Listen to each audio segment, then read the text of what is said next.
everyone, I want to show you how to work with gradients in Photoshop where we can create a sense of volume. I've got a couple of gradient circles here on a background, but I want to show you how to create different options using the gradients. For a background shape, I want to first select my colors. Now here's my warm to cool color interval. If I want to change that to a different color scheme later, I can save it at the end and change to a different color scheme. But for my background, I want something that's a little bit more muted. So what I'm going to do is gray that down a little bit, and then I want to choose a different one of the other options of my color and also gray that down a little bit. And I want more contrast, so let me make it even lighter value. Now I have two different colors and I want to select my Shapes tool, and notice my fill here is selected. If you did not already have your fill, you hadn't been working with a color fill, gradient fill, you select the gradient, and then once you set up your colors here, you can select that option. Draw with my shape, that color shape, in a new layer. Watch what happens as soon as I draw a new shape. It's going to create a new layer. And what I want to make sure is that the format, the size, the proportions is going to work with my new image file, the template that I'm working with in the classroom. See how I created a second rectangle? It created its own layer. If I want to adjust that, I can click on this and I can make this darker, bring it in so I have more of a gradient of darker to lighter. I can adjust the angle here so that I can create a sense of a direction of light coming from the form.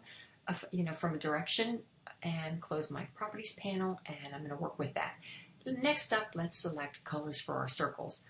Cooler colors tend to recede in space, as do smaller shapes. Warmer, larger shapes tend to advance, and the higher key, brightest against most contrast, and for the largest shape, seems to jump out at us. So we're going to start with a cooler shape in the background for a small shape.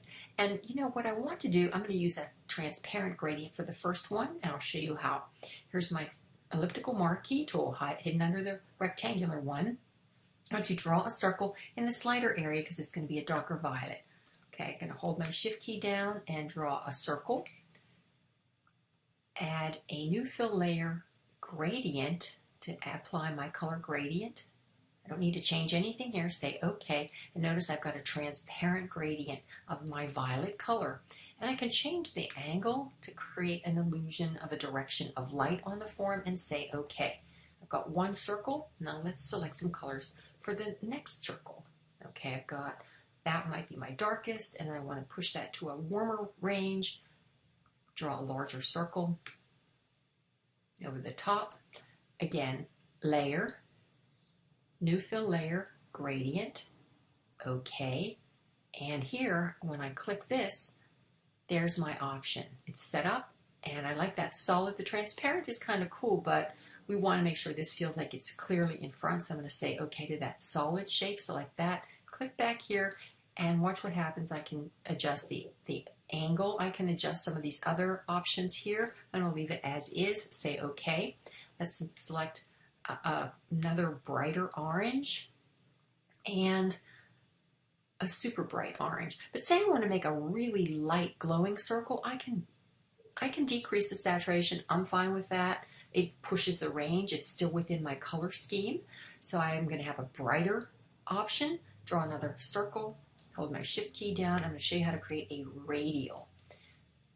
And you know what? Before I do that, I think I'm going to go for a little bit more contrast here so that you can really get the effect of drama in the radial. All right, draw my elliptical shape. Hold my shift key down to make sure it's circular.